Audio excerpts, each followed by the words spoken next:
अस्सलाम वालेकुम फ्रेंड्स, ये क्लास 10th की एनसीईआरटी बुक है। एक्सरसाइज 3.6 का पहला क्वेश्चन का फर्स्ट वाला मैं सॉल्व करके बताऊंगी। पहला क्वेश्चन देखिए क्या कह रहा है। Solve the following pairs of equations by reducing them to a pair of linear equation. पहले देखिए क्वेश्चन देखिए क्या कह रहा है। इसके पहले आपने जितने भी क्वेश्चन पढ़े होंगे वहाँ पर क्या लिखा रहता था, solve the following pairs of linear equation by substitution method और एलिमिनेशन मेथड। तो यहाँ पर देखिए पेयर ऑफ लीनियर इक्वेशन ना लिख करके लिखा हुआ है पेयर ऑफ इक्वेशन। यहाँ आपको क्वेश्चन समझना है, मतलब कि यहाँ पर ये दो इक्वेशन दिए हैं, इन दोनों इक्वेशन को लीनियर इक्वेशन नहीं बोल रहा है, सिर्फ एक इक्वेशन। ये सब क्या है, क्योंकि इक्वेशन दो दिया हुआ इसलिए पेयर ऑफ इक्वेशन बोल रहा है। इसको क्या करना है, by reducing them to a pair of linear equation. ये पेयर ऑफ इक्वेशन है, इसको हमें पेयर ऑफ लीनियर इक्वेशन के फॉर्म में बनाना है। तो यहाँ पर ये जितने भी है ना, ये लीनियर इक्वेशन नहीं, पहले इसको आपको लीनियर इक्वेशन बनाना पड़ेगा, क्योंकि लीनियर इक्वेशन का फॉर्म किस फॉर्म में रहता है, लीनियर इक्वेशन किस फॉर्म में रहता है, a x plus b y plus c equal to 0, इस तरीके से रहता है। तो क्या आपका ये जो इक्वेशन है ये क्या इस फॉर्म में है, देखिए ये वाली इक्वेशन देखिए, ये इक्वेशन क्या इस फॉर्म में है, नहीं। तो ये आपका लीनियर इक्वेशन नहीं है, ये सिंपल एक पेयर ऑफ इक्वेशन, इसलिए क्वेश्चन में भी यही कह रहा है पेयर ऑफ इक्वेशन। इसको हमें पहले लीनियर इक्वेशन बनाना होगा, तभी हम इसको सॉल्व कर पाएंगे। तो इन सब इक्वेशन को हमें इस फॉर्म में सेट करना है, तभी ये लीनियर इक्वेशन बनेगा। तो देखिए इस तरह के क्वेश्चन में आपको कैसे सॉल्व करना है। जैसे ये 1/2 है, इसको देखिए मैं इसको इस तरह, इस वाले इक्वेशन को ऐसे लिखती हूँ। इसको मैंने लिख दिया 1/2 इंटू 1/x, लिख सकते हैं ना। इस 1/2x को मैंने 1/2 इंटू 1/x लिख दिया, ठीक है। इसको सॉल्व करेंगे तो इसी के बराबर आएगा। सिमिलरली उसी तरह से मैंने इस 1/3y को क्या लिख दिया, 1/3 इंटू 1/y इक्वल टू 2, ठीक है। ये अगेन 1 इंटू 1/2x इसी के फॉर्म में हो जाएगा। 1/3y है तो ये भी 1/3y, जस्ट इसको मैंने इस तरह से लिख दिया है। इसको आप इंटू करेंगे तो इसी के बराबर आ जाएगा।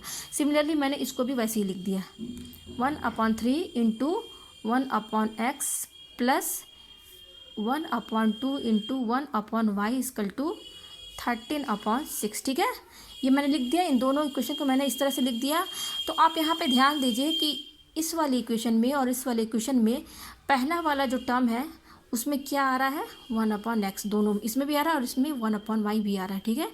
तो अगर हम इसको लेट मान लेते हैं, क्योंकि हमें इन दोनों इक्वेशंस को, पेयर ऑफ इक्वेशंस को लीनियर इक्वेशन में चेंज करना है इस फॉर्म में, ठीक है। तो लेट हम मान लेते हैं u इक्वल टू 1/x, इस 1/x को u मान लेते हैं और v को मान लेते हैं 1/y, ठीक है। तो देखिए जब यहाँ वैल्यू रखेंगे तो ये क्या बन जाएगी, ये 1/2 इंटू 1/x को क्या माना, u हमने माना, तो यहाँ सिंपल u लिख सकते हैं। अच्छा, प्लस 1/3 और इस 1/y को मैंने क्या माना, v लिख दिया इक्वल टू, और ये 2, ठीक है। ये आ गया हमारा। अब यहाँ पे एलसीएम ले लीजिए आप, यहाँ पर क्या हमारा 1 है, ये 1 है हमारा। एलसीएम लेने पर क्या आएगा, 6 आएगा, ठीक है। 6 आएगा, एलसीएम लेंगे तो ये ऊपर वाली हो जाएगा 3u, ठीक है, प्लस ऊपर हो जाएगा 2v, ये 2v हो जाएगा इक्वल टू, यहाँ पे क्या हो जाएगा 2, ठीक है। तो अब देखिए इसको 2/1 भी कर सकते हैं। तो क्रॉस मल्टीप्लिकेशन ऐसे कीजिए, इस पूरे टर्म को 1 से इंटू करेंगे तो ये इतनी ही होगी, ठीक है। इक्वल टू, ये इक्वल टू यहाँ लगा दीजिए, फिर 6 को 2 से इंटू करेंगे तो ये 12 हो जाएगा। अब देखिए मैंने इस वाले इक्वेशन को ये देखिए इस फॉर्म में कर दिया। तो ये क्या आप बता सकते हैं लीनियर इक्वेशन बना कि नहीं, ये एक लीनियर इक्वेशन बन गया है बिल्कुल। अब यहाँ u v देखिए, लीनियर इक्वेशन हमारी क्या है, ax plus b y plus c, इसी के फॉर्म में तो ये बना है भाई। ये आप एक्स वाई ले लीजिए, चाहे u और v ले लीजिए, कुछ भी ले लीजिए, लेकिन इस फॉर्म में होना चाहिए। तो ये हमारा देखिए यहाँ पर जो x था ना, डिवाइड में था, ये सब डिवाइड में x और y थे, तो जो कि लीनियर इक्वेशन को शो नहीं कर रहा था, लीनियर इक्वेशन फॉर्म में नहीं था। अब हमने यहाँ पे देखिए इसको एक लीनियर इक्वेशन बना दिया। जब आप इसमें u और v का ग्राफ, जब ग्राफ बनाएंगे ना इसका, और u और v की वैल्यू रखेंगे तो वो सिंपल एक लाइन होगी, स्ट्रेट लाइन, और उसी को कहते हैं हम लीनियर इक्वेशन। तो इस फर्स्ट इक्वेशन को हमने इस तरह से कर दिया। उसी तरह से ये देखिए ये वाली जो इक्वेशन है, इसमें भी आप वैल्यू पुट कीजिए। तो 1/3 और इस 1/x की जगह हम क्या रखेंगे, u रखेंगे, ठीक है, प्लस 1/2 और 1/y को हमने क्या माना, v माना, इक्वल टू 13/6 हमारा ये आया, ठीक है। तो ये हमारा क्या हो जाएगा, ये हो जाएगा u/3 सिंपल इंटू किया है, plus 1 into v/2 equal to 13/6। तो अब इसका एलसीएम ले लीजिए, 3 2 6, तो 3 के टेबल में 6 कब आता है, 2 टाइम्स, तो 2 को u से इंटू करेंगे तो 2u हो जाएगा, प्लस 2 के टेबल में 6 3 टाइम्स आता है, तो 3 को v से इंटू करेंगे तो 3v इक्वल टू ये सेम 13/6 रहेगा, ठीक है। अब सिंपल फिर हम क्या करेंगे, क्रॉस मल्टीप्लिकेशन, इस पूरे टर्म को 6 से मल्टीप्लाई करेंगे, तो इसको ऐसे लिख दीजिए, ठीक है। इक्वल टू, यहाँ इक्वल टू लगा है, फिर इसको इससे इंटू करिए तो 6 × 13, ठीक है। तो यहाँ पर देखिए 6 को इस दोनों से इंटू करना, तो 6 2 जा 12 और u तो लगेगा ही, फिर ये प्लस 6 3 जा 18v इक्वल टू, और ये हमारा क्या हो जाएगा, 6 से इससे इंटू करिए, 6 3 जा 18, 6 × 6 78 आया। तो ये देखिए हमने इस वाली दूसरे वाली इक्वेशन जो ये है हमारी, इसको भी हमने इस फॉर्म में कर दिया। तो देखिए अब हमारे ये एक लीनियर इक्वेशन, तो अब हमने इन दोनों पेयर ऑफ इक्वेशंस को, ये क्या है, एक पेयर ऑफ इक्वेशन है, ये पेयर ऑफ लीनियर इक्वेशन नहीं है। क्वेश्चन में कह रहा है कि आपको पेयर ऑफ इक्वेशन को पेयर ऑफ लीनियर इक्वेशन में चेंज करना। तो इस पेयर ऑफ इक्वेशन को जब मैंने लीनियर इक्वेशन में चेंज किया तो देखिए मेरा ये आया। पहला क्या आया, देखिए पहला यहाँ पर हमारा क्या आया था, पहला हमारा ये आया 3u + 2v = 12, और दूसरा हमारा ये आया, ठीक है। तो अब इन दोनों इक्वेशन को आप एक साथ लिख लीजिए। पहला क्या है, 3u + 2v 12, ठीक है। 3u + 2v = 12, दूसरा आया है 12u + 18v,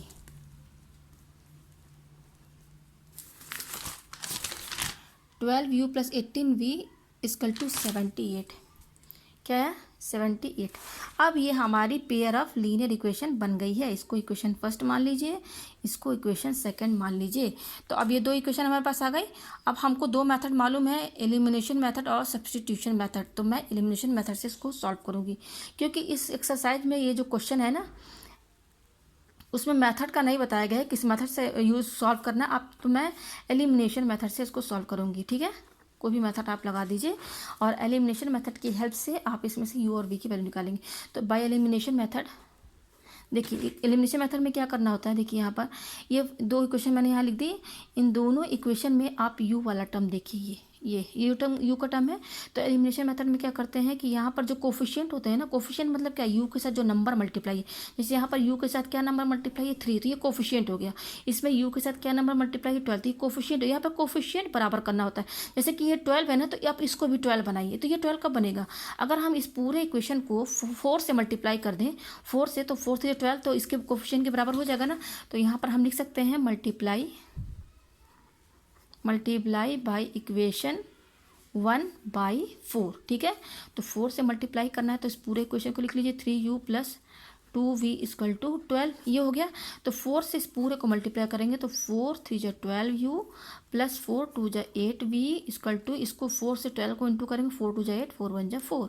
तो इस इक्वेशन को हमने 4 से मल्टीप्लाई करा, तो ये आ गया। और दूसरी इक्वेशन क्या है हमारी, इसको इसके नीचे लिख दीजिए।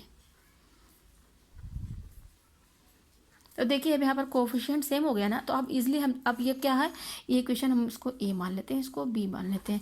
तो देखिए यहाँ पर कोफिशिएंट सेम होगा, मतलब ये दोनों टर्म सेम हो गए। इन दोनों इक्वेशन में पहला वाला टर्म बिल्कुल बराबर हो गया। अब इसको जब हम सब्ट्रैक्ट कर देंगे तो ये 0 हो जाएगा कट के, तो इससे हमको v की वैल्यू मिल जाएगी। नाउ सब्ट्रैक्ट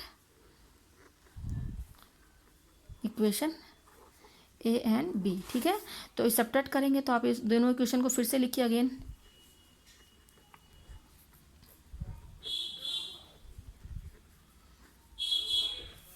सब्ट्रैक्ट करने से पहले देखिए इसकी साइन क्या है, प्लस, तो सभी जानते हैं हम। इसकी भी साइन क्या है, प्लस। हमें नीचे का साइन है, इसको मैं लिख देती हूँ। ये तो प्लस था ही, लेकिन मैंने प्लस यहाँ लिख दिया है। अब हम जब सब्ट्रैक्ट करते हैं ना, तो सब्ट्रैक्ट करने पर जितने भी नीचे वाले के साइन है, जैसे ये साइन सब चेंज हो जाएंगे। अगर प्लस रहेगा तो माइनस हो जाएगा, माइनस होगा तो प्लस हो जाएगा। तो ये प्लस है तो क्या हो जाएगा, माइनस। ये प्लस है तो क्या हो, माइनस। ये प्लस है तो क्या हो जाएगा, माइनस, ठीक है। तो इसका साइन क्या है, ये प्लस तो था ही पहले से, तो प्लस, और इसका साइन अब ये माना जाएगा ना कि ये, तो प्लस माइनस माइनस कट के 0 हो गया, ठीक है। अच्छा, इसकी साइन प्लस है, 8b की साइन क्या है, प्लस, और इसका साइन ये रहेगा। ये नीचे जो चेंज हुआ है वही साइन होगा। इन सब का जितने भी नीचे वाले टर्म है ना, उनके साइन सब यही होंगे जो चेंज हुआ है सब्ट्रैक्ट करने के बाद। तो देखिए ये प्लस है और ये माइनस, प्लस माइनस क्या होते हैं, माइनस। तो 18 में से 8 आप माइनस कीजिए, सिंपल जैसे माइनस करते हैं, तो 10b आया, ठीक है। 10b। अब यहाँ पे साइन भी देखना है, इसमें बड़ा कौन सा नंबर है, 18 बड़ा है। 18 का साइन क्या है, माइनस, तो यहाँ माइनस लगेगा आपका। फिर = लगा दीजिए, ठीक है। अच्छा, ये प्लस है और इसका साइन क्या है, इसका साइन ये माना जाएगा, तो प्लस माइनस माइनस। तो सिंपल आप 78 में से 48 माइनस कर दीजिए, तो क्या आएगा, 30। अब साइन लगाना, साइन लगाने के लिए जो नंबर बड़ा होगा उसका साइन लगेगा। तो नंबर कौन सा बड़ा, 78, इसका साइन क्या है, माइनस। तो आप यहाँ क्या लगा देंगे, माइनस। तो ये आया -10 v इक्वल टू -30। तो इक्वल टू में है तो ये माइनस और ये माइनस कैंसिल हो जाएगा। तो हमारे पास क्या है, 10v इक्वल टू 30। तो हमें केवल v की वैल्यू चाहिए। तो v क्या हो जाएगा, इसके साथ 10 क्या है, मल्टीप्लाई में है। तो जब 10 यहाँ से हटाना है तो 10 जब इधर इधर आएगा, हटाना क्या, इक्वल टू इधर लेकर जाएंगे तो ये डिवाइड में हो जाएगा। तो ये क्या आ जाएगा, v की वैल्यू हमारी क्या आ जाएगी, 3 आ जाएगी। अब हमें u की वैल्यू भी निकालनी है। तो इस v की वैल्यू को आप किसी इक्वेशन में भी रख दीजिए। तो मैं इक्वेशन फर्स्ट में रखती हूँ, ठीक है। Put the value of b in equation first. Equation first क्या है, 3u plus 2v equal to 12, ठीक है। तो यहाँ पर 3u प्लस 2v की वैल्यू क्या है, 3 यहाँ पे रख दीजिए। इसके पीछे मल्टीप्लिकेशन का साइन है। तो v की वैल्यू क्या है, 3 है, इक्वल टू 12। तो ये हमारा क्या हो जाएगा, 3u प्लस 6 इक्वल टू 12, ये हमारा आएगा, ठीक है। तो हमें क्या चाहिए, u की वैल्यू चाहिए। तो u वाले टर्म यहीं पे रखिए और इसके साथ जो नंबर है ना, इस नंबर को इक्वल टू के इधर लेकर जाइए। तो ये +6 है, इक्वल टू के इधर जाएगा तो 12, ये -6 हो जाएगा, इक्वल टू के इधर जाएगा। तो 3u जहाँ वहीं लिखिए, ये 12 भी यहीं लिखिए, बस इसको हटा के इधर करना है। तो प्लस है तो इधर जाएगा तो -6 हो जाएगा। और 12 में से 6 गया, 6 बचा, 3u इक्वल टू 6 आया। हमें केवल u की वैल्यू चाहिए। तो 3 और u के बीच में मल्टीप्लिकेशन का साइन है। तो u की वैल्यू क्या हो जाएगी, ये 3 इधर जाएगा तो डिवाइड में हो जाएगा। तो यहाँ से u की वैल्यू हमारी आई 2 और v की वैल्यू कितनी थी हमारी, v की वैल्यू तो 3। तो हमारी u की वैल्यू 2 है और v की वैल्यू 3 है, ऐसे बोल देते हैं, ऐसे भी लिख सकते हैं। तो देखिए u और v की वैल्यू हमारी आ गई। और हमने u क्या माना था, हमें चाहिए x और y की वैल्यू। हमने u क्या माना था, 1/x, और v क्या माना था, 1/y माना था हमने। तो अब यहाँ पर जस्ट यहाँ पर वैल्यू पुट कीजिए। u की वैल्यू क्या है, 2 equal to 1/x। Similarly v की वैल्यू क्या है, 3 है, इक्वल टू 1/y। तो यहाँ से x की वैल्यू क्या निकलेगी, क्रॉस इसको अपॉन 1 कर लीजिए, इसको भी अपॉन 1 कर लीजिए, क्रॉस मल्टीप्लिकेशन कीजिए। तो 2 को x से इंटू कीजिए, 2x इक्वल टू ये 1 इंटू 1 क्या हो जाएगा, 1। उसी तरह से इसको भी कीजिए क्रॉस मल्टीप्लिकेशन। तो 3 को y से इंटू कीजिए, 3y, फिर इज इक्वल टू 1 को 1 से मल्टीप्लाई कीजिए, 1। तो हमें तो केवल x की वैल्यू चाहिए। तो x की वैल्यू यहाँ पर क्या निकलेगी, मल्टीप्लाई में है, इसके बीच में साइन मल्टीप्लाई है। तो ये 2 इधर जब आएगा तो ये डिवाइड में हो जाएगा। उसी तरह से सिमिलरली यहाँ भी 3 मल्टीप्लाई में है। तो हमें y की वैल्यू केवल चाहिए। तो 3 इधर लेकर आएंगे तो ये डिवाइड में हो जाएगा। तो देखिए हमारे पास x और y की वैल्यू आ गई। तो सबसे पहले हमें क्वेश्चन समझना था। ये क्वेश्चन में ये जो था ये लीनियर इक्वेशन नहीं है, इसे हमें लीनियर इक्वेशन बनाना है। तो लीनियर इक्वेशन बनाने के लिए देखिए मैंने आपको सब समझा दिया था कि मैंने इसको u मान लिया था 1/x को, v को अपन 1/i।